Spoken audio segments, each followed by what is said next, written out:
Ang Pilipinas ngayon. Narito na ang pinakamainit na mga balita na nakalap sa bawat sulok ng bansa. Ihahatid sa bawat Pilipino saan man kayo sa mundo. Ang Pilipinas ngayon. Pakinggan ang bawat kaganapan sa bawat lalawigan. Ito ang Pilipinas ngayon.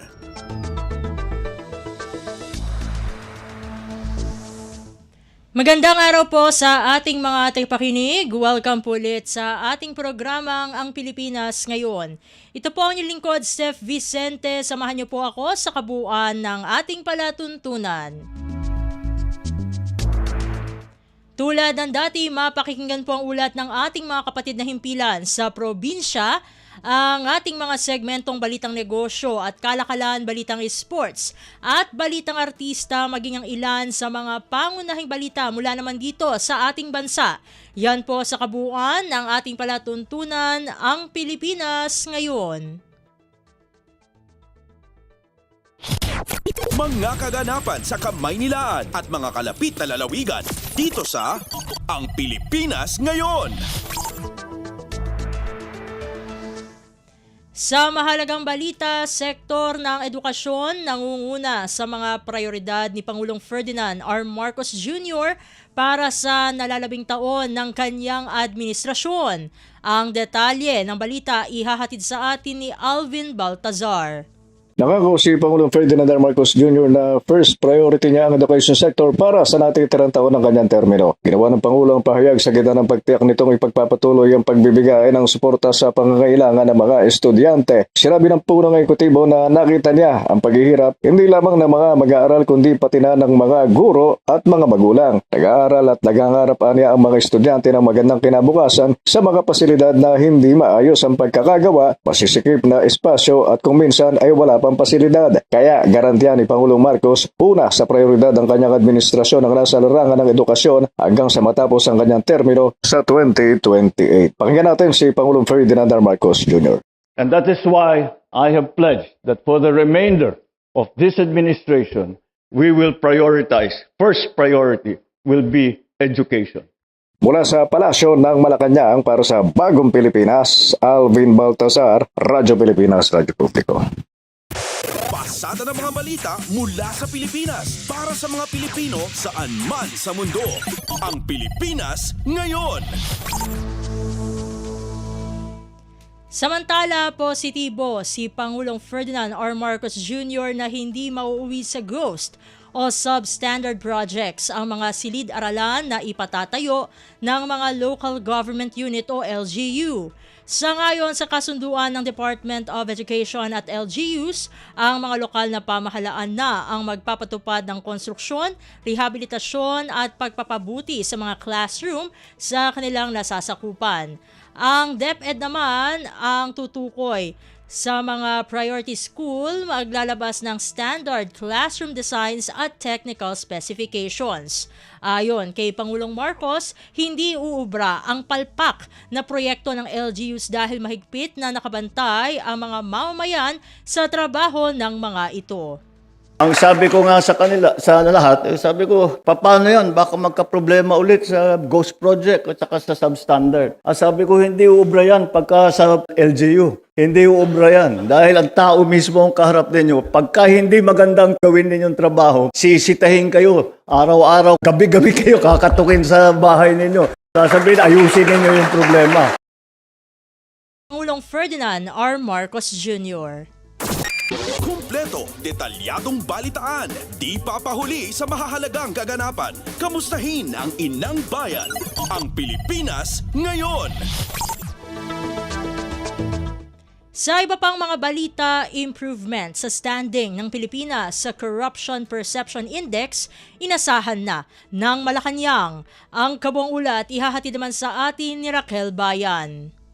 Expected na ng Malacanang ang improvement sa ranking ng Pilipinas sa pinakahuling Corruption Perception Index kung saan nasa ika-120 na ang bansa mula sa dating pwesto nito na 114th out of 182 countries. Ayon kay Communications Undersecretary Claire Castro, natural lamang ang ganitong resulta dahil mismong si Pangulong Ferdinand Marcos Jr. ang nagbukas sa usapin at nagpaimbestiga sa korupsyon sa pamahalaan. Bahagian niya ito ng layunin ng administrasyon na linisin ang mga irregularidad ng mga nagdaang administrasyon. Giit ng palasyo, tuloy-tuloy ang pagsisiyasat at pagpapapanagot sa mga sangkot sa katiwalian at sa paglipas anya ng panahon ay makikita rin ang epekto ng mga hakbang na ito sa paglaban sa korupsyon.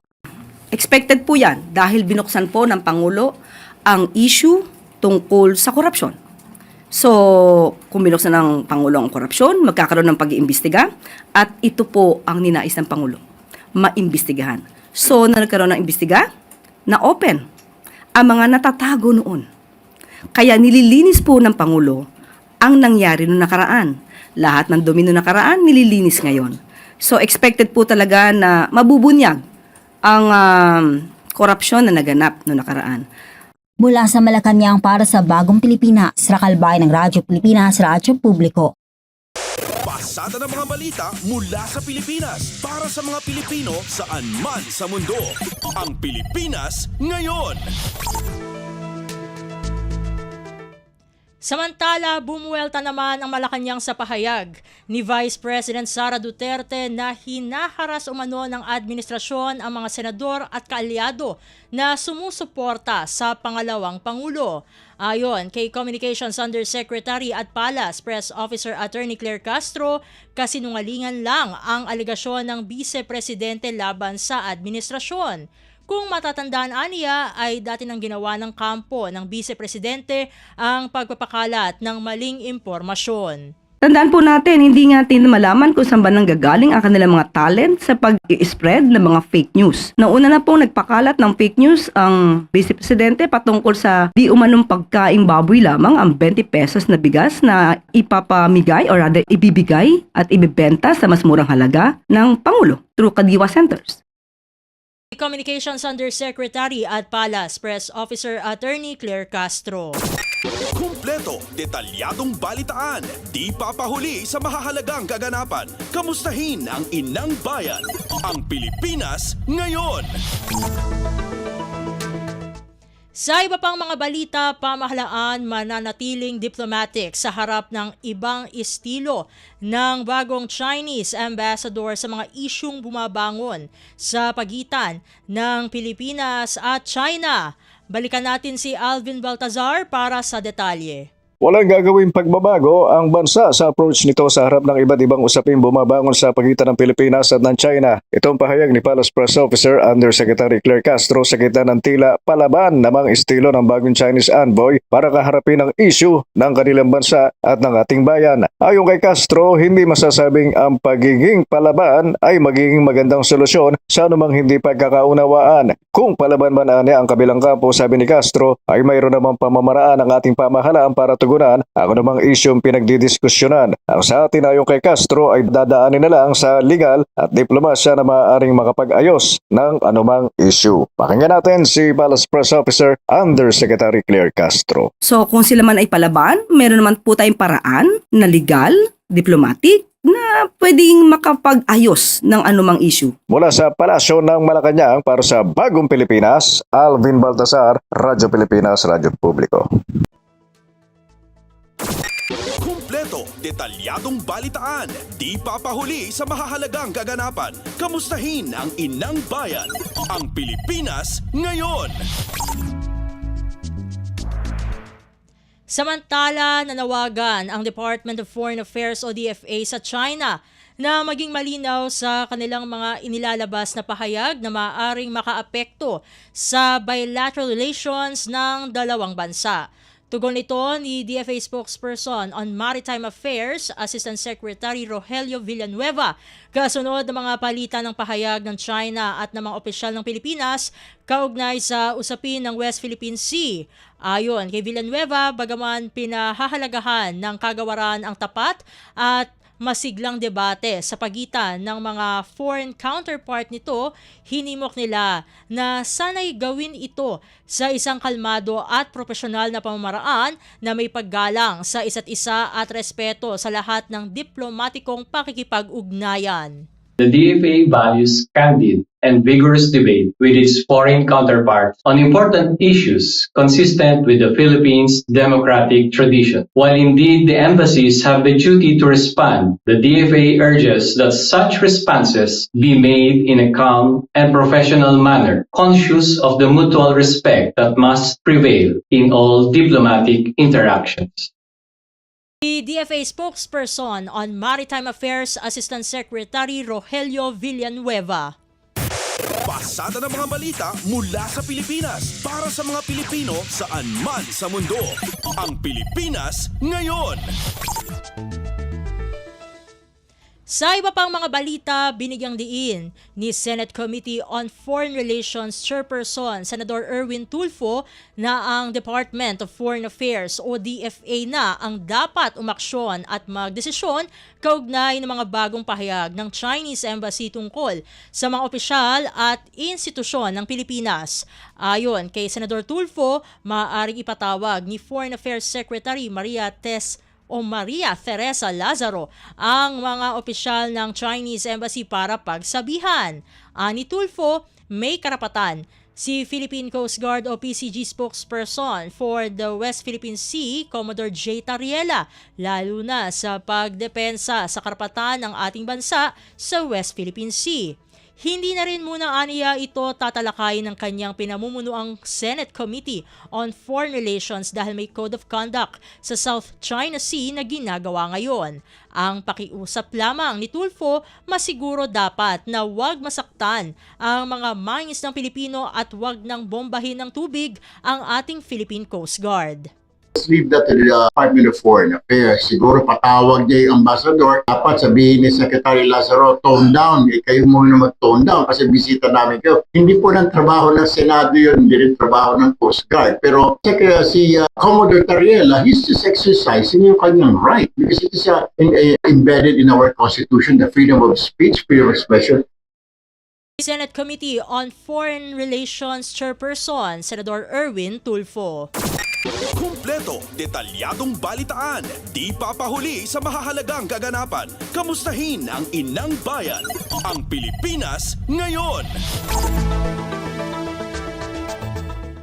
Sa kaugnay na ulat, pinaubayan na ni Senador Kiko Pangilinan sa Department of Foreign Affairs o DFA ang pagtugon sa panibagong pahayag ng Chinese Embassy laban sa Senado at sa resolusyong pinagtibay na kumukondena sa public statements ng Chinese Embassy.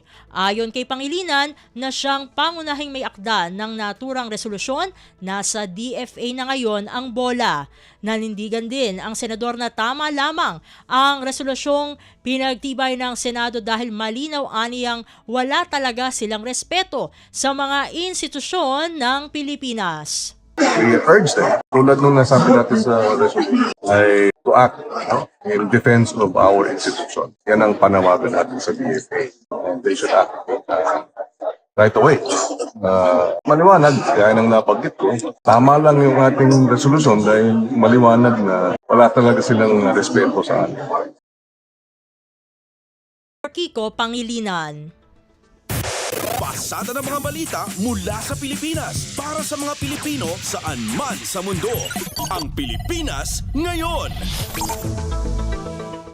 Samantala, Senate investigation tungkol sa paggawa ng NAMRIA ng mapa ng West Philippine Sea isinusulong. Narito si Nympha Asuncion para sa kabuuang ulat. Naghain si Senador Rodante Marcoleta ng resolusyon para imbestigahan sa Senado kung nagawa na ng ang opisyal na mapa ng Pilipinas na magpapakita na nasasakupan nito ang West Philippine Sea. Sa kanyang Senate Resolution number 291, pinunto na taong 2012 pa inisyo ang Administrative Order No. 29 na nag-uutos sa National Mapping and Resources Information Authority o NAMRIA na gumawa at magsapubliko ng charts at mga mapa ng Pilipinas na nagpapakita ng West Philippine Sea. Kasama sa utos na ideposito ang opisyal na mapa sa United Nations at international organizations. Tinukoy dito ang sinabi rin ng NAMRIA na noong November 2024 na ilalabas nito ang bagong mapa pero hihintayin muna ang Implementing Rules and Regulations o IRR ng bagong batas noon na Philippine Maritime Zones Act. Sa resolusyon, giniit ni Marcoleta na dapat magkaroon ng mapa na maglilinaw sa coordinates o meets and bounds ng nasa sakupang karagatan ng Pilipinas. Hindi anya istriktong legal na requirement ito sa international bodies na magsumite ng ganitong mapa pero mahalaga ito para maging mas epektibo ang pagkikipaglaban natin para sa maritime rights at entitlements ng ating bansa. Mula Senado para sa Bagong Pilipinas, Team Asuncion, Radyo Pilipinas, Radyo Publiko. Kumpleto, detalyadong balitaan, di papahuli sa mahahalagang kaganapan. Kamustahin ang inang bayan, ang Pilipinas ngayon. Sa iba pang mga ulat, nirerespeto ni Kalayaan Palawan Vice Mayor Maurice Philip Albaida ang desisyon ng China na i-ban sa naturang bansa kasama ang Hong Kong at Macau ang ilang opisyal mula sa Kalayaan.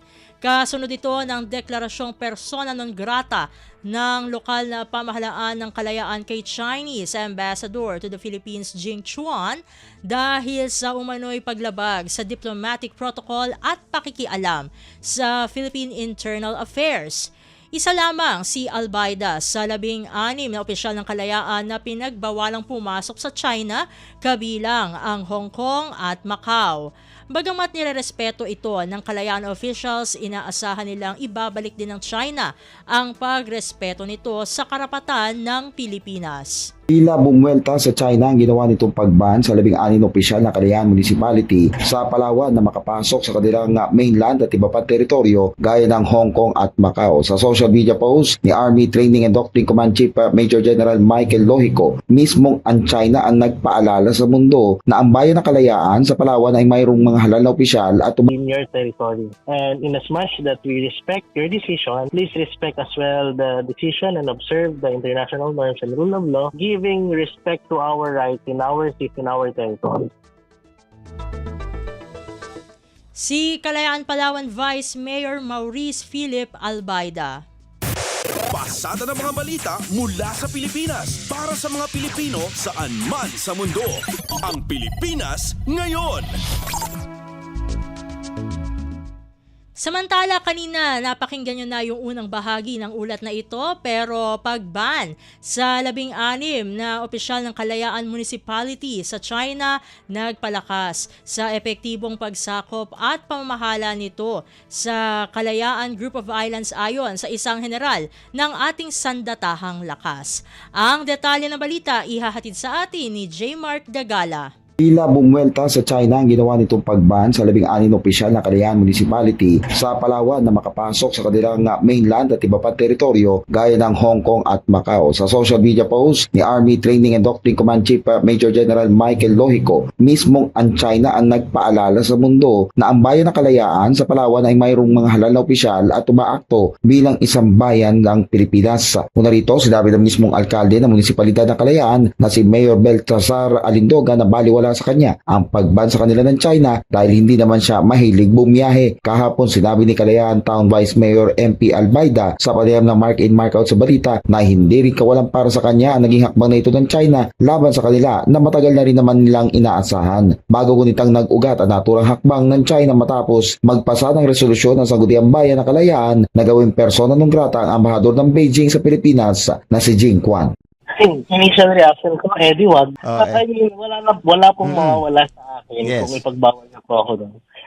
O ipagbawal po kami doon. Pero meron pong mangyayari po sa sambayan ng Pilipino kapag tayo po ay sama-sama ang naging naratibo natin sa pag-condemn sa mga ginagawa po nila na mali sa ating pong bansa. Ang tinig ni Kalayaan Municipality Vice Mayor MP Albaida. Para sa Bagong Pilipinas, J. Mark Tagala, Radyo Pilipinas, Radyo Publiko. detalyadong balitaan. Di papahuli sa mahahalagang kaganapan. Kamustahin ang inang bayan. Ang Pilipinas ngayon. Sa iba pang mga ulat, panukalang New Espionage Act umusad na sa Kamara.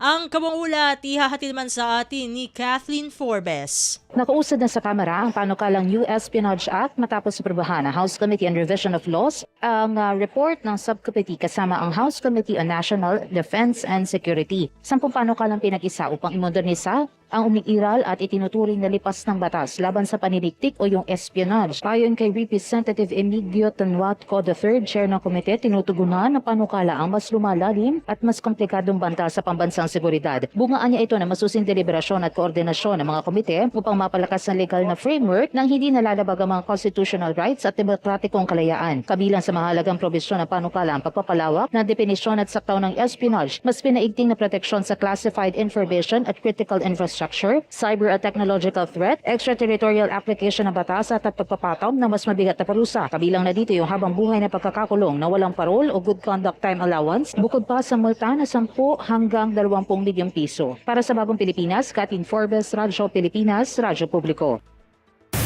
Pasada ng mga balita mula sa Pilipinas para sa mga Pilipino saan man sa mundo. Ang Pilipinas ngayon. Samantala, Department of Labor and Employment o DOLE, suportado ang TESDA Passport mobile app. Ang detalye ng balita ihahatid naman sa atin ni Lawrence Tanhoco.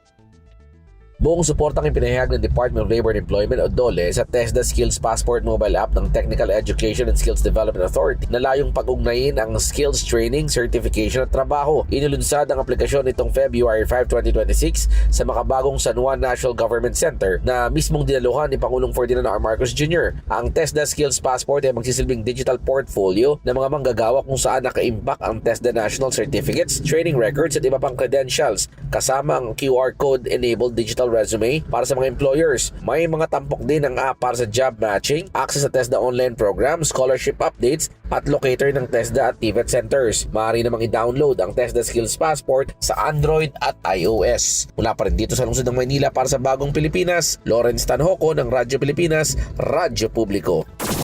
Kumpleto, detalyadong balitaan. Di papahuli sa mahahalagang kaganapan. Kamustahin ang inang bayan. Ang Pilipinas ngayon.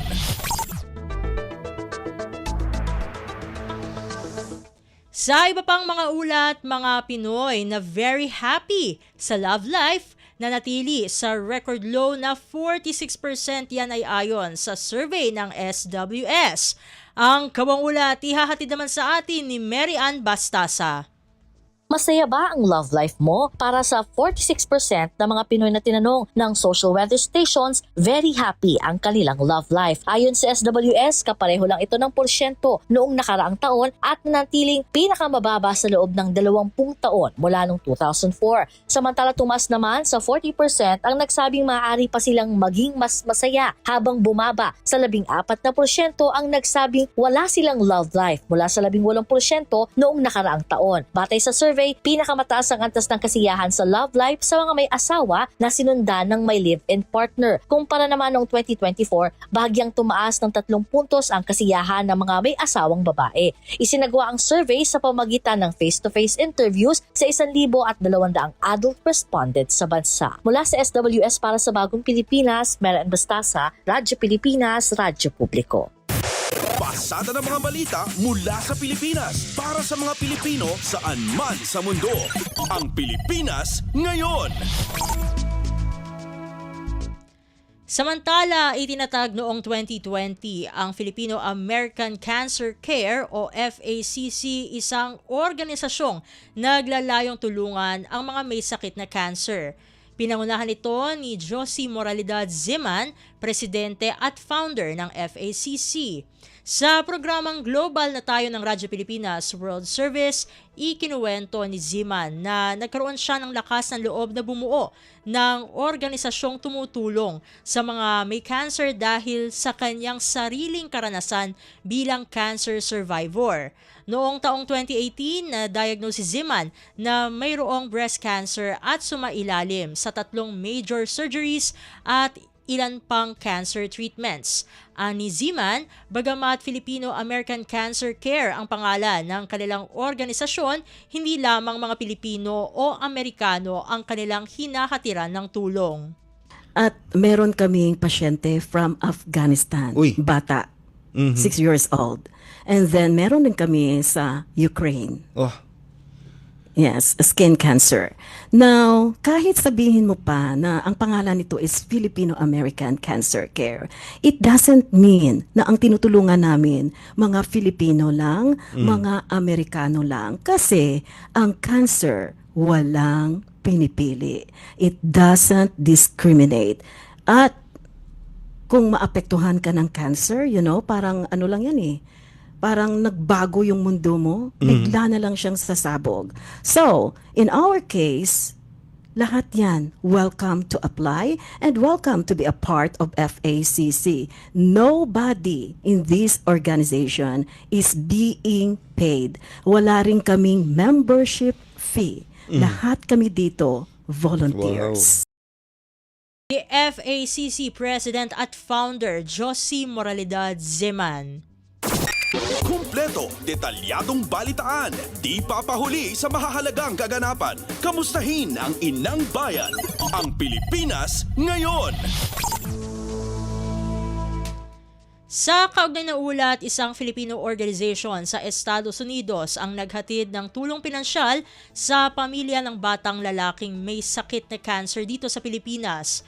Sa programang Global na Tayo ng Radyo Pilipinas World Service, ibinahagi ni H.L. Mercado kung paano natulungan ng Filipino-American Cancer Care ang kanyang pamilya, partikular ang kanyang anak na si Carl, hanggang sa ito'y pumanaw.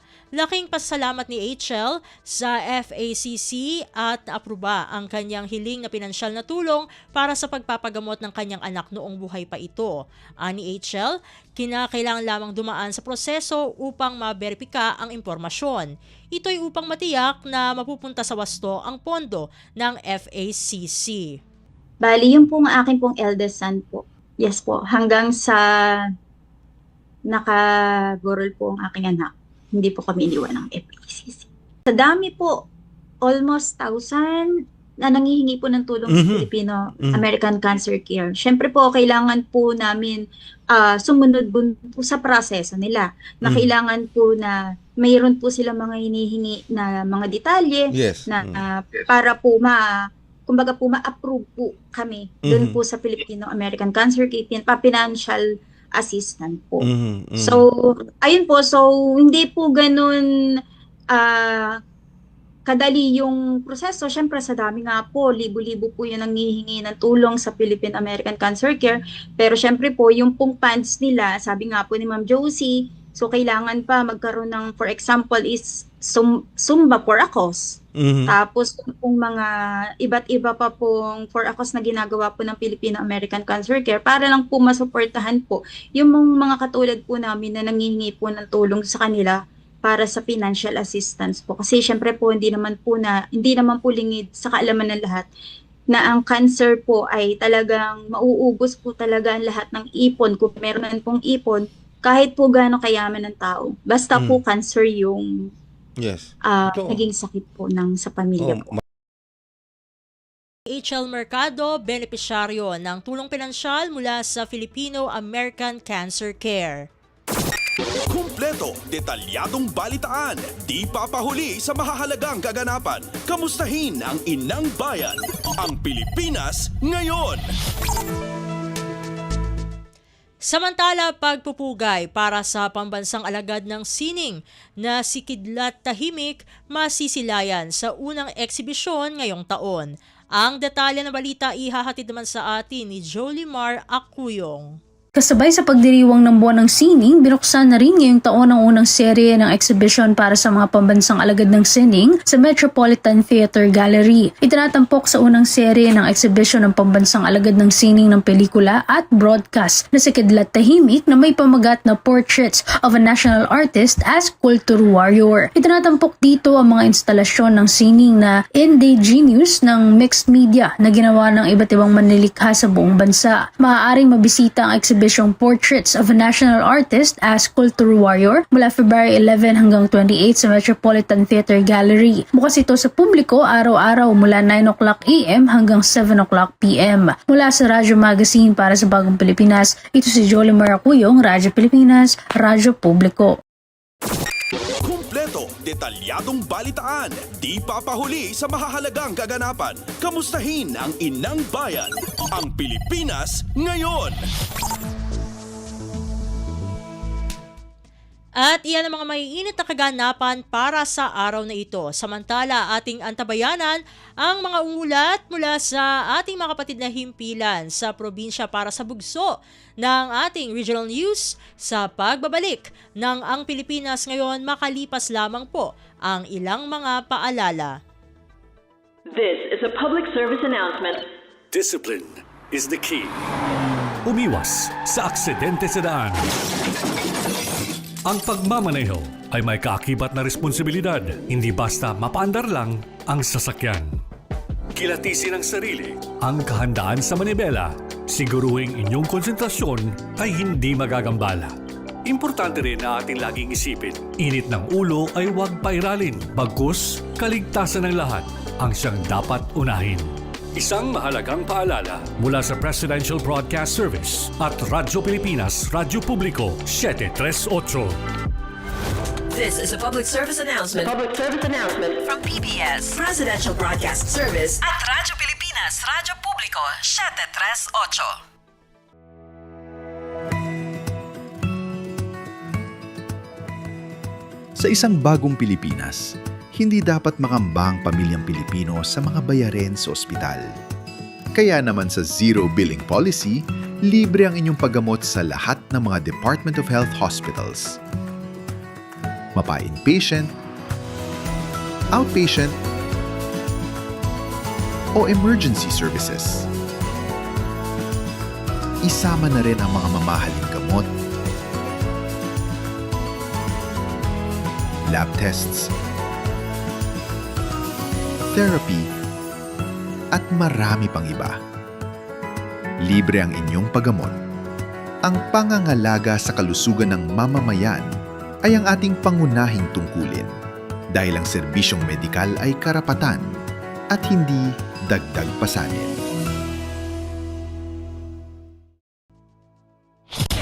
Balita mula sa lalawigan sa bawat rehiyon ng ating bayan. Dito sa Ang Pilipinas Ngayon.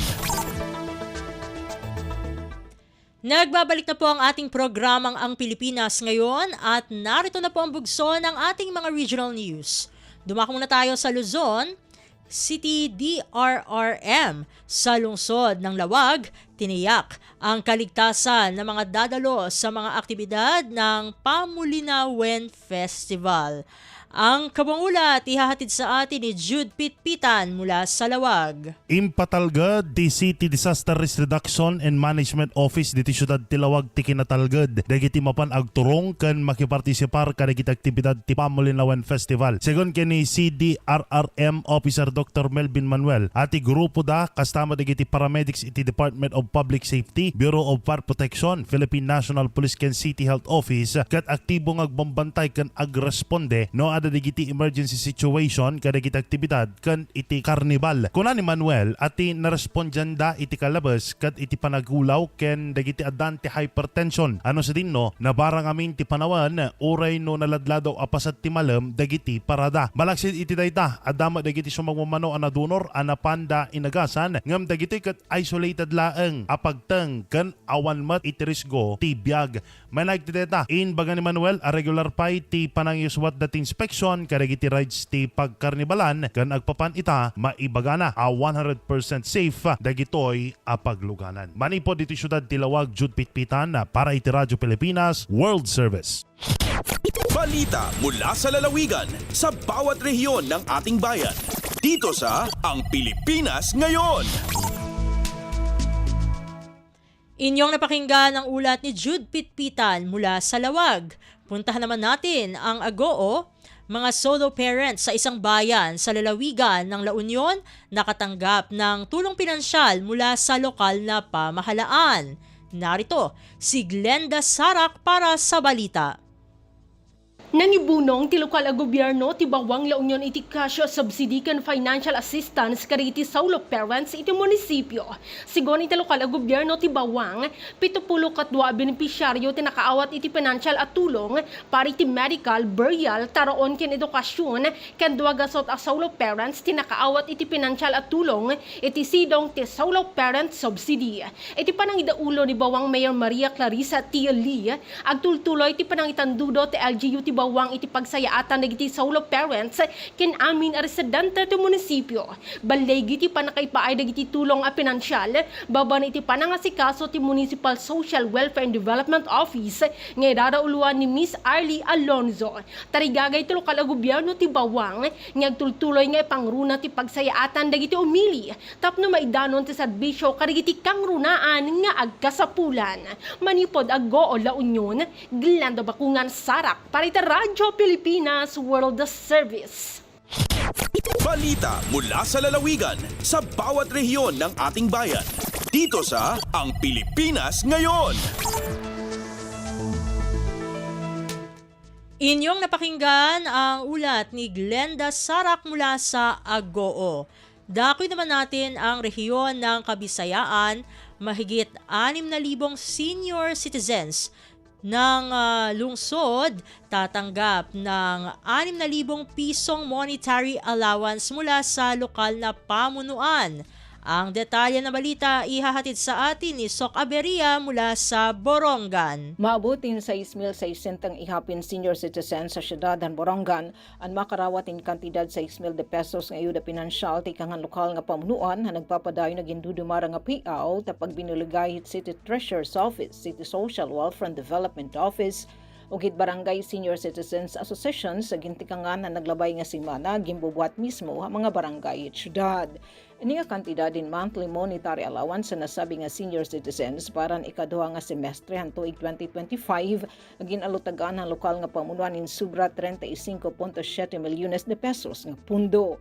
Ginparigunan ini nga social services at City Ordinance number 295 series of 2024 kundin iginmamanduan 1,000 pesos nga monthly monetary allowance at senior citizens sa syudad nga diri ipod ang social pension for indigent senior citizens program han gobyerno nasyonal. Tika nga syudad han Borongan, Sok Aberia, Radyo Pilipinas World Service. Balita mula sa lalawigan sa bawat rehiyon ng ating bayan. Dito sa Ang Pilipinas Ngayon. Inyong napakinggan ang ulat ni Sok Aberia mula sa Borongan. Dumako naman tayo sa Mindanao.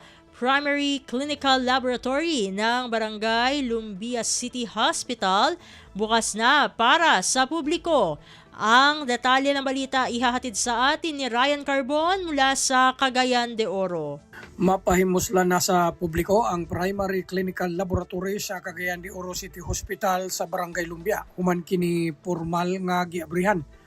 Ang pagbukas sa laboratorio ubos Pangulo ni Dr. Ferdy Miranda, ang Acting Chief of Hospital, usa ka dakong lakang sa pagpalig-on sa mga serbisyong gihatag sa infirmary facility sa City Hospital sa may Barangay Lumbia. Ang Primary Clinic Laboratory naghatag og serbisyo sama sa complete blood count, fasting blood sugar, lipid profile, uric acid, urinalysis, fecalysis, hepatitis B screening ug pregnancy test. Aron masiguro ang tukma og dekalidad nga resulta, kompleto kini sa mga ekipo sama sa hematology machine, clinical chemistry machine ug microscope. Able ang laboratorio matag Lunes hangtod Biyernes alas 8 sa buntag hangtod sa alas 4 sa kapunon. Apan ang lipid profile ug FBS ipahigayon lamang matag Martes ug Huwebes. Ang maong laboratorio gipanguluhan ni Dr. Fatima Raagas, Head of Laboratory, uban sa pipila ka mga medical technologists. Mula sa Cagayan de Oro, Ryan Carbon para sa Radyo Pilipinas World Service. Balita mula sa lalawigan sa bawat rehiyon ng ating bayan. Dito sa Ang Pilipinas Ngayon. Inyong napakinggan ang ulat ni Ryan Carbon mula sa Cagayan de Oro. Pumunta naman tayo sa Zamboanga, kasunduan para sa kapayapaan at katiwasayan ng Zamboanga Sibugay, formal ng nilagdaan. Narito si Leslie Cubol para sa balita.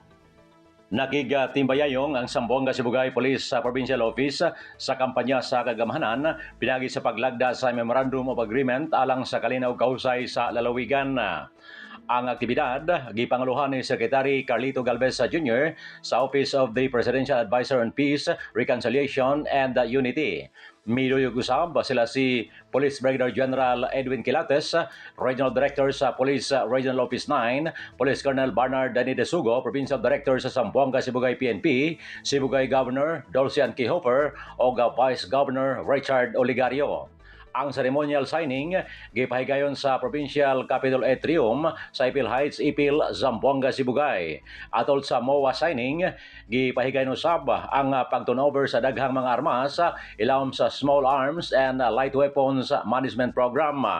Gipahimugatan sa maong latang ang padayong paningkamot sa gagamhanan nga mapaligon ang pagpanday sa kalinaw, mapausbaw ang kaluwasan sa publiko o maumol ang mga mekanismo nga mosuporta sa normalisasyon sa lokal nga level. Gipahigan usab ang pag-activate sa Zamboanga Sibugay Unified Communications Network nga nagtumong sa pagbaligon sa koordinasyon, pagtinabangay o paspas nga pagtubag sa mga puwersa sa seguridad o sa lokal nga pangagamahanan. Gikan diri sa Radyo Pilipinas Zamboanga, kini si Leslie Cubol para sa Radyo Pilipinas World Service. Balita mula sa lalawigan sa bawat rehiyon ng ating bayan. Dito sa Ang Pilipinas Ngayon. Inyong napakinggan ang ulat ni Leslie Cubol mula sa Zamboanga. Pumunta naman tayo sa Butuan.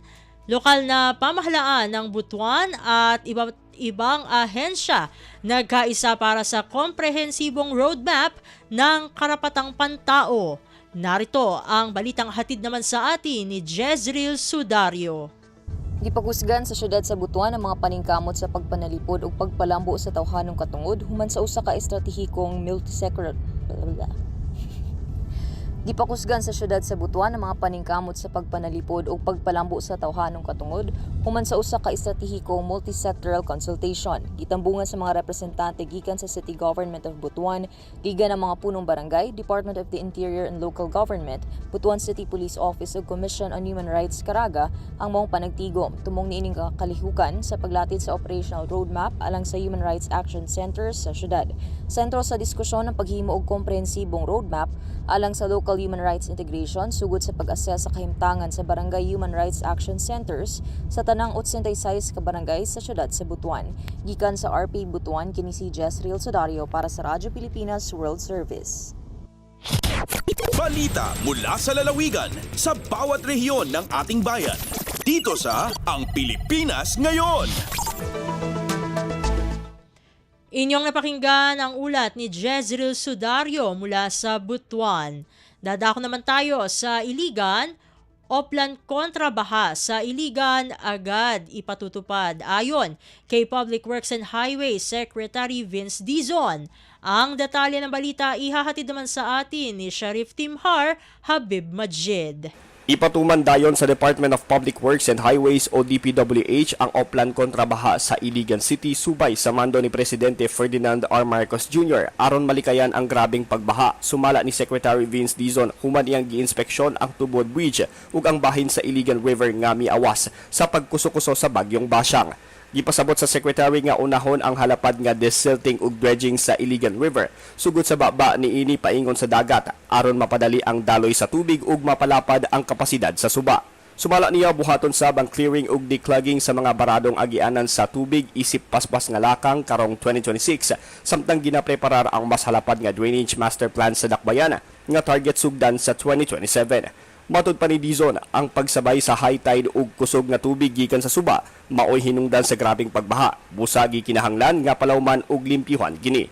Gimanduan sab niya ang Oplan Kontrabaha team nga magpadala dayon og personnel ug ekipo sa Iligan. Samtang miingon si Iligan City Lone District Chief of Staff Attorney Charis Rehencia nga positibong tubag sa secretary ug misaad nga sugdan dayon ang Oplan Kontrabaha sa Dakbayan. Gikan sa Radyo Pilipinas Iligan, kini Sheriff Timhar alang sa Radyo Pilipinas World Service. Balita mula sa lalawigan sa bawat rehiyon ng ating bayan. Dito sa Ang Pilipinas Ngayon.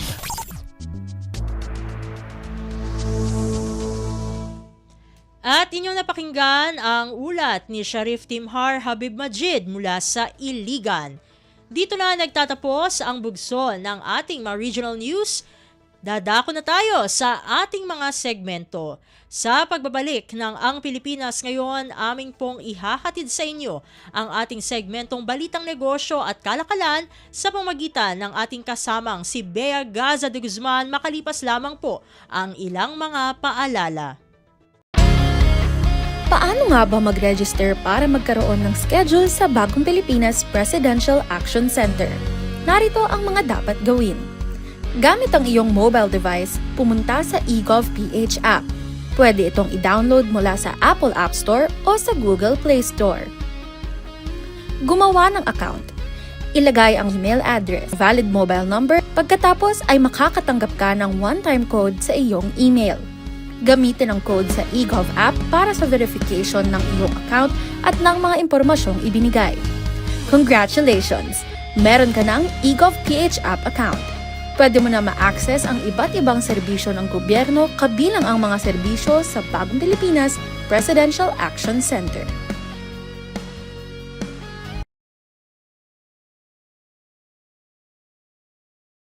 Kalakalan, negosyo at iba pa. Atin ang alamin dito sa Ang Pilipinas Ngayon.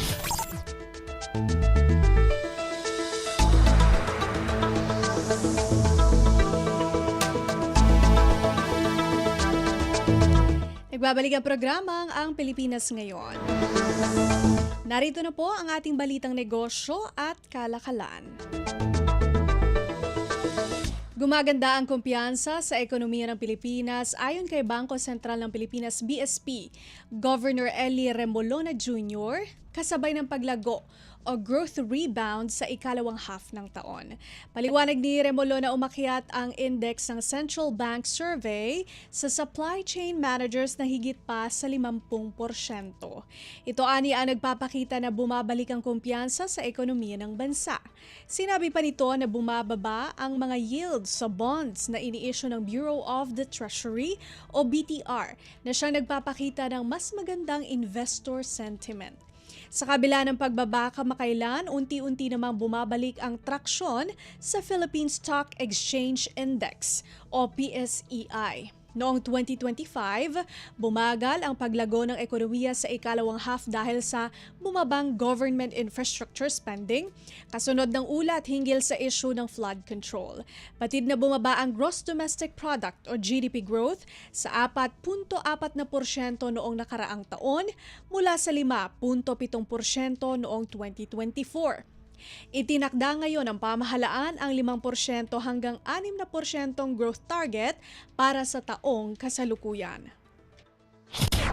Lagay ng ekonomiya, kalakalan, negosyo at iba pa. Atin ang alamin dito sa Ang Pilipinas Ngayon. Mas pinalakas pa ngayon ng Department of Trade and Industry o DTI ang suporta nito sa micro, small at medium enterprises o MSMEs kasunod ng karagdagang 11 logistics na sumali sa Supply Chain and Logistics Center o SCLC network. Sa ceremonial signing ng onboarding ng karagdagang mga stakeholder, binigyang diin ni DTI Secretary Cristina Roque ang mahalagang papel na ginagampanan ng logistics sa business operations, lalong-lalo na sa isla-islang bansa tulad ng Pilipinas at kung paano napabibilis nito ang paghatid ng tulong sa panahon ng mga kalamidad. Nabanggit din nito ang lumalagong e-commerce sector ng bansa na ngayon ika-4 na sa pinakamalaki sa Southeast Asia. Katunayan anya umabot na sa 120 milyon ng mga Pinoy ang saklaw ng market sa e-commerce. Sinabi pa ng kalihim na alinsunod sa direktiba ni Pangulong Ferdinand R. Marcos Jr. na palalakasin pa ang ekonomiya, kabahagi ang DTI sa mga inisyatibang nagmomodernisa ng infrastruktura at nagpapaunlad ng paghatid ng mga produkto sa mga konsumidor. Inilunsad noong June 2025, kabilang na sa SCLC network ang higit 100 transport, storage at delivery firms na tumutugon sa pangangailangang logistics ng MSMEs. Sa naturang seremonya, tumukoy din ang DTI ng 33 industry representative bilang specialists sa ilalim ng Supply Chain at Logistics Group o SCLG na responsable sa pagbibigay ng libreng gabay sa mga MSMEs patungkol sa operasyon, distribusyon at scalability. Lagay ng ekonomiya, kalakalan, negosyo at iba pa. Atin ang alamin dito sa Ang Pilipinas Ngayon. Sa kabila ng pagdami ng bilang ng mga walang trabahong Pilipino noong nakaraang taon, tiniyak ng Department of Labor and Employment, DOLE, na matatag pa rin ang labor market ng bansa. Sinabi ni DOLE Bureau of Local Employment Director 4 Patrick Patriwirawan na ang 4.2% full-year unemployment rate noong 2025 nakatumbas ng 2.14 na milyong mga individual ay pasok pa rin sa target range ng pamahalaan na nasa 4.8 hanggang 5.1%. Patuloy ang kagawaran aniya sa pagsasagawa ng mga buwan ng job fair na siyang nakalilikha ng 14% hard on-the-spot rate noong nakaraang taon at iba pang youth employment facilitation initiatives. Batay sa datos mula sa Philippine Statistics Authority o PSA, itinuturong dahilan ng tumaas na unemployment ang job losses sa construction sector na nagbabawas ng halos sa 500 at 50,000 mga trabaho taon-taon. Siniguro naman ni Patriwirawan na nagpaabot na ng tulong ang DOLE sa displaced construction workers sa pamamagitan ng short-term employment at livelihood support, kasama na rin ang tulong panghanap buhay para sa ating disadvantaged o DISP o displaced workers o ang TUPAD at ang DOLE Integrated Livelihood Program o DILP. Dagdag ni Patriwirawan pagkatapos ng mga interbensyong ito, layunin ng DOLE na mag-transisyon ang mga apektadong manggagawa sa long-term employment sa pamamagitan naman ng Public Employment Service Offices o PESOs nationwide. Patuloy din ang ahensya ni Patriwirawan sa pagpapalakas ng youth employability programs tulad ng Government Internship Program o GIP, Special Program for Employment of Students o SPES at ang Job Start Program. Sa ilalim ng Philippine Development Plan o PDP, target ng pamahalaan na bawasan ang unemployment rate sa range na 4 hanggang 5% mula 2026 hanggang 2028. Lagay ng ekonomiya, kalakalan, negosyo at iba pa. Atin ang alamin dito sa Ang Pilipinas Ngayon. Nakikita ngayon ang mga infrastructure projects na nagpapadali sa biyahe ng mga mananakay bilang isa sa mga pangunahing driver na magtutulak sa real property sector ngayong taong 2026. Sa pulong balitaan, sinabi ni Real Estate Services Company, KMC Savills Research and Marketing Director Dino Palangka na bumaba ang existing stock sa residential segment matapos ilihis ang atensyon ng mga property developer sa iba pang market matapos ang oversupply nitong nakaraan. Ani Palangka, patuloy na dumarami ang mga residential property development sa Cavite, Laguna, Batangas, Rizal at Pampanga. Nagpasalamat si Palangka sa pamahalaan dahil sa mga inisyatiba sa pagtatayo ng infrastruktura at pag-uugnay ng mga negosyo. Ang resulta kasi nito, anya, bukod sa pagpapadali ng biyahe at negosyo, kinukonekta rin ang mga rehiyon at pinagaganda ang mga oportunidad.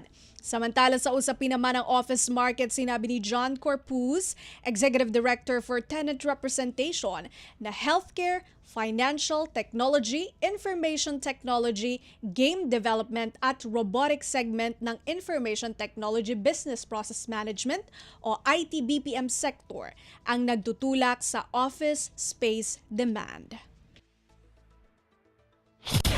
Lagay ng ekonomiya, kalakalan, negosyo at iba pa. Atin ang alamin dito sa Ang Pilipinas Ngayon. Panghuli sa ating balitang business, narito ang palitan ng piso kontra sa ibang mga salapi ngayong araw, February 12, 2026. Ang United States dollar ay nasa 58 pesos 39 centavos, Japan yen 38 centavos, South Korea won 4 centavos, Hong Kong dollar 7 pesos 47 centavos, Singapore dollar 46 pesos 29 centavos, China yuan 8 pesos 45 centavos, Brunei dollar 43 pesos 20 centavos, Australian dollar 41 pesos 61 centavos, Bahrain dinar 154 pesos 89 centavos, Saudi Arabia Riyal 15 pesos 57 centavos, United Arab Emirates Dirham 15 pesos 90 centavos, European Monetary Union Euro 69 pesos 32 centavos, United Kingdom Pound 79 pesos 60 centavos at Canada Dollar 43 pesos 2 centavos. Lagay ng ekonomiya, kalakalan, negosyo at iba pa. Atin ang alamin dito sa Ang Pilipinas Ngayon. Yan ang ating balitang negosyo at kalakalan. Susunod na po mula kay Erwin Peñano ang balitang pampalakasan sa pagbabalik ng ating palatuntunang AP Ang Pilipinas Ngayon. Ito po si Bea Gaza de Guzman. Mas pinadali na ang government transactions sa tulong ng eGovPH Super App. Pwedeng-pwede mo nang magawa ang lahat ng ito. I-download ang eGov app sa iyong smartphone o tablet mula sa App Store o Google Play Store. Pagkatapos, ilagay ang iyong mobile number at i-authenticate gamit ang one-time PIN o OTP para marehistro ang iyong account. Saka ilagay ang iyong mga pangunahing impormasyon at kumpletuhin ang facial recognition technology para sa verifikasyon ng iyong pagkakakilanlan. Para sa mas mabilis at mas maayos na serbisyong panggobyerno, gamitin na ang eGovPH Super App.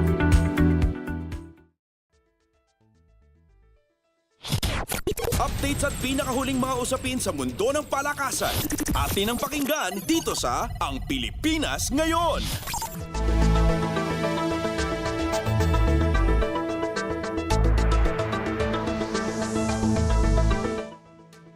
At nagbabalik po ang Pilipinas Ngayon. Para naman sa sigwada ng mga may init na sports balita, unahin natin ang basketball. Lagdag na sa postseason berth ng East Asia Super League o EASL ang Meralco Bolts matapos na mapayuko ng Ryukyu Golden Kings 79-88 Miyerkules ng gabi. Sa unang hanggang ikatlong frame ay matinding habol ang ginawa ng Bolts sa Golden Kings, ngunit sadyang nanaig pa rin ang opensa ng Japanese team kaya napalobo pa sa 20 points ang lamang nito. Pagdating ng late last quarter, nagawa pa ng Meralco na mapaliit sa 6 na puntos ang bentahe ng kalaban, bagay na kalaunan ay inapula ng Ryukyu para maselyuhan ng gabi. Top scorer ng Bolts si Import Ismael Romero na kumamada ng 21 points with 8 rebounds at isang steal habang 18 markers ang naiambag ni KD Lalane. Pumukol naman ng 12 points, 6 na assists at 4 rebounds ang Ginebra star na si Justin Brownlee para sa Meralco. Samantala sa panig ng Ryukyu, lead scorer si Yoshiyuki Matsuwaki na lumikha ng 18 points habang 15 points naman ang naitala ni Victor Law. Dahil sa panalo, abante na sa ESL Finals 2026 sa Macau ang Golden Kings kung saan makakasama nito ang second seeded na Taoyuan Pawian Pilots na sariwa rin sa matagumpay na kampanya sa group stage. Updates at pinakahuling mga usapin sa mundo ng palakasan. Atin ang pakinggan dito sa Ang Pilipinas Ngayon.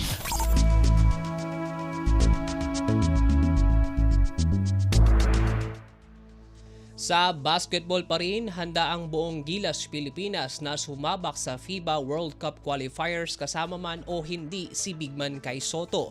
Ito ang binigyang diin ni National Team Head Mentor Tim Cone kaugnay sa napababalitang muling pag-absent ni Kai sa pagsusuot ng tricolors dahil sa kasalukuyang injury. Umuugong ang espekulasyon dahil na-injure na naman sa Japan B-League ang 7'3" player, isang taon nang maoperahan ito dahil sa ACL injury. Sa isang panayam, sinabi ni Cone na wala pang katiyakan kung gaano kalaki ang magiging impact ng pagkawala ni Soto sa FIBA Second Window campaign ng Gilas. Pero kung magkagayong hindi makakasama sa lineup si Soto, tiniyak ng veteran coach na gagawin ng national squad ang lahat ng makakaya upang makapalag sa Oceania powerhouses. Mabigat-bigat na hamon ang kailangang malampasan ng Gilas buhat sa nakatakdang matches nito kontra New Zealand at Australia. Unang makakatapat ng Gilas ang koponan ng New Zealand sa Pebrero 26 bago ang pakikipagsagupa sa Australia sa darating na Marso 1. Updates at pinakahuling mga usapin sa mundo ng palakasan. Atin ang pakinggan dito sa Ang Pilipinas Ngayon.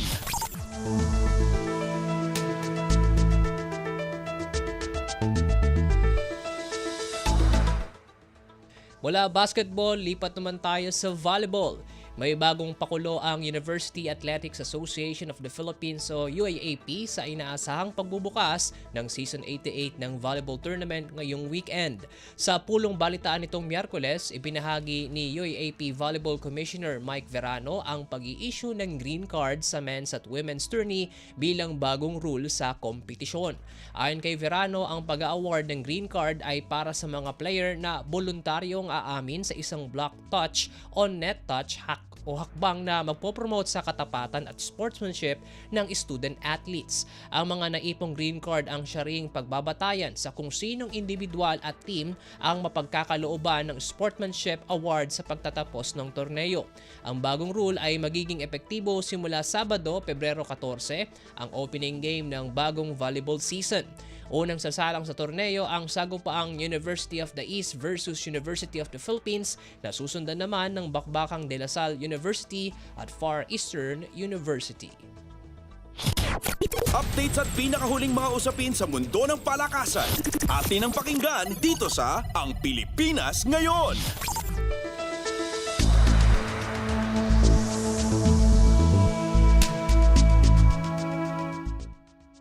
Mula volleyball, lipat naman tayo sa tennis. Hindi na pinakawalan ng Filipina tennis player na si Tenyil Matis ang nagbukas na oportunidad para sa kanya. Nitong Martes, opisyal ng winelcome ng University of Hawaii ang 18-year-old ace mula sa pagsusuot nito ng kanilang women's tennis team uniform. Makakasama ni Matis ang kababayan at Cebuana player na si Hannah Galindo. Bago ang paglipat sa Hawaii, una nang nakilala si Matis mula sa pagiging PCA champion noong 2025.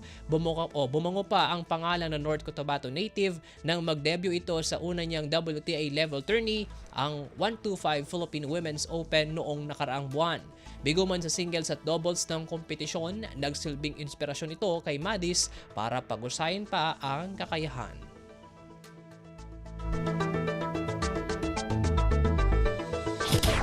Updates at pinakahuling mga usapin sa mundo ng palakasan. Atin ang pakinggan dito sa Ang Pilipinas Ngayon.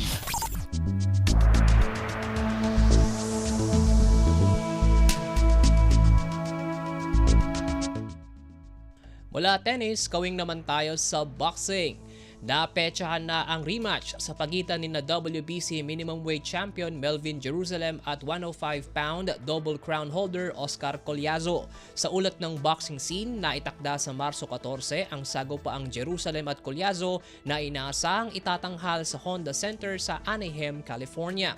Bago ang ikalawang salpukan, una nang nagkadaupang kamao ang Filipino fighter at Puerto Rican boxer noong 2023 kung saan naisuko ni Jerusalem kay Collazo ang kanyang kanyang WBO crown buot sa round 7 TKO. Nakuha ni El Pupilo ang ikalawang korona sa WBA nang pabagsakin nito si Tamanun Neomtrong ng Thailand noong 2024 at napanatili ang unblemished record magpasa hanggang ngayon.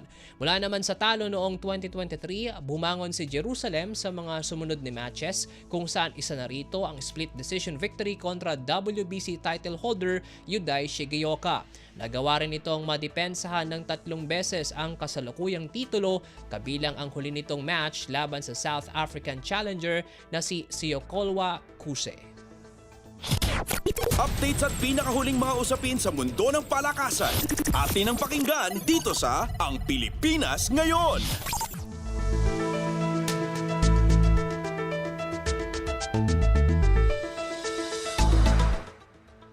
At yan po ang mga balitang aming nakalap sa larangan ng palakasan. Para sa Radyo Pilipinas World Service, ako po muli si Win Peñano. Samantala, antabayan na ng mga bagong chika sa mundo ng showbiz tampok sa Balitang Artista segment ni Mama JT sa pagbabalik po ng Ang Pilipinas Ngayon, makalipas lamang po ang ilang paalala. Mabilis ang trivia, dagdag talino. Heto na ang Dagling Kaalaman. Akala mo ba may mga pagkaing zero calorie o negative calorie na nakakatulong sa pagpapapayat? Hindi pala totoo yun. Ang idea raw, mas maraming energy ang ginagamit ng katawan para tunawin ang pagkain kaysa sa calories na makukuha rito. Pero ayon sa pag-aaral ng mga researchers sa University of Alabama, kahit mga pagkain tulad ng celery at watercress ay may mas mataas pa ring energy content kaysa sa energy na ginagamit para tunawin ang mga ito.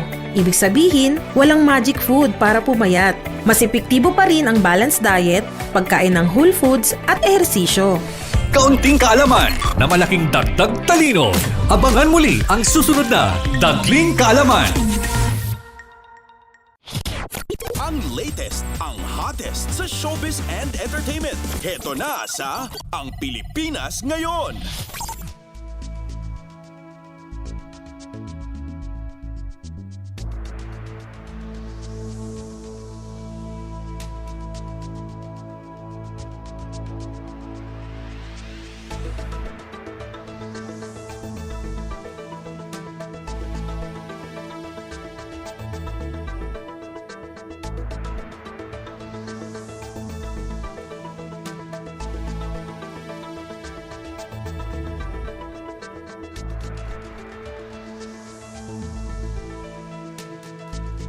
Mabilis ang trivia, dagdag talino.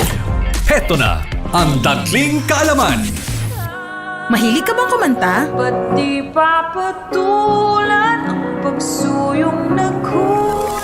Bukod sa pinagagaan ng iyong pakiramdam, ay pinalalakas pa ang iyong lungs. Ang pagkanta ay nakakatulong din para labanan ang iyong stress at ikaw ay makapag-relax.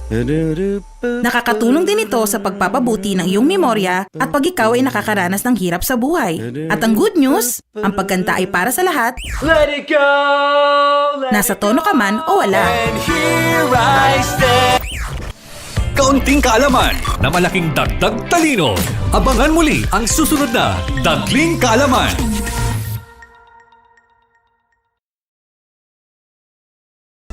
Ayan, nagbabalik po ang programang Ang Pilipinas Ngayon. At halu, magandang araw sa ating mga chismoso at chismosang nag-aabang ng mga trending na balita sa mundo ng showbiz. Ito na ang ratsyada ng ating mga chika. Ito, masayang ibinahagi ni megastar Sharon Cuneta sa kanyang Instagram na nakuha na niya ang kanyang senior citizen card na may petsang January 2026. Ayon sa kanya, isang pribilehiyo ang pagtanda at si megastar ay nagpapasalamat sa Diyos para rito. Umulan ng pagbati at papuri mula sa mga netizens lalo na sa kanyang 1-by-1 picture na nila hindi mukhang pang senior dahil bata at blooming pa rin ang kanyang itsura. Ang senior citizen card ayon sa Republic Act 9994 ay nagbibigay ng 20% discount at VAT exemption sa mga pangunahing bilihin at serbisyo. Ang latest, ang hottest sa showbiz and entertainment. Heto na sa Ang Pilipinas Ngayon.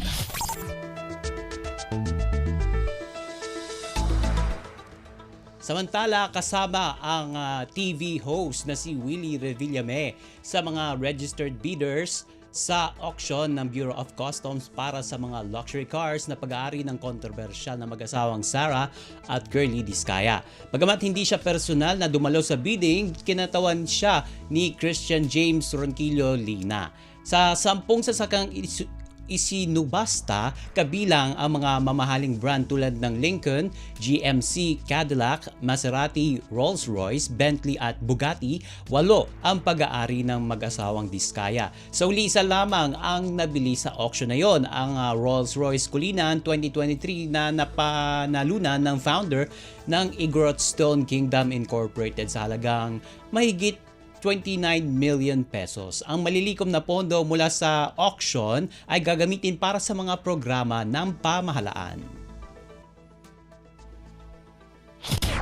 Ang latest, ang hottest sa showbiz and entertainment. Heto na sa Ang Pilipinas Ngayon.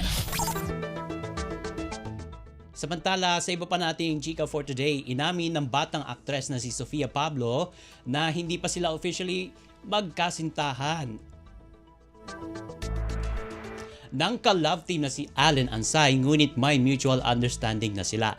Ayon kay Sofia, espesyal ang kanilang naging samahan at pareho nilang alam na maaari itong mauwi sa opisyal na relasyon kapag handa na sila. Kahit nung nasa loob pa siya, itong si Sofia sa loob ng Pinoy Big Brother Celebrity Collab Edition 2.0 sa bahay ni Kuya, sinabi niyang siya ay single but not available. Ibinahagi rin niya na na-shock siya sa Valentine's Date proposal ni Allen at sanay na raw siya sa mga sorpresa nito. Samantala, inamin din ni Sofia na minsan ay nagselos din siya sa isang dating nakatrabaho ni Allen sa GMA.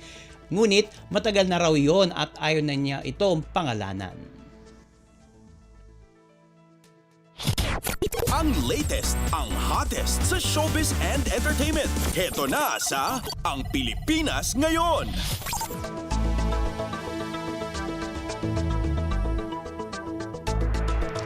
At sa uli nating chika for today, itinanggi ni sex bomb o dating sex bomb member na si IZ Trazona Aragon na hindi sila okay ng kanyang anak na trans woman na si Sofia Trazona. Lumawas ang issue matapos mag-post si Sofia sa platform na X na hindi pa rin sila nagkikita ng personal at aminadong natatakot siya sa posibleng reaksyon ng kanyang ina sa kanya bilang isang transgender woman.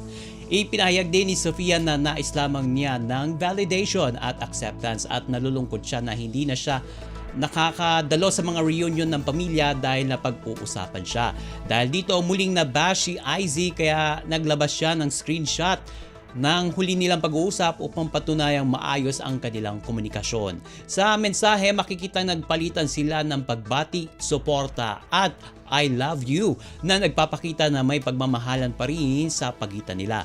Nilinaw din ni Sofia na hindi dapat mali ang interpretasyon sa kanyang naunang post. Hindi man sila nagkikita, patuloy pa rin siyang nagre-reach out sa kanyang ina.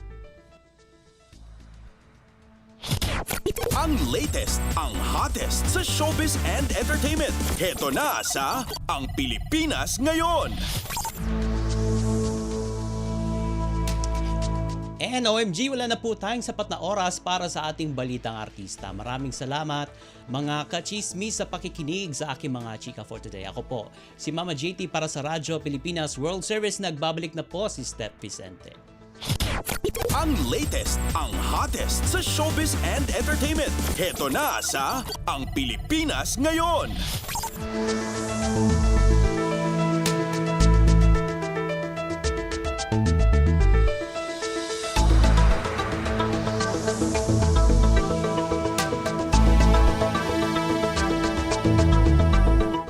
At inyo pong napakinggan ang ating segmentong Balitang Artista. Yan na po ang kabuuan ng ating programa para sa araw na ito.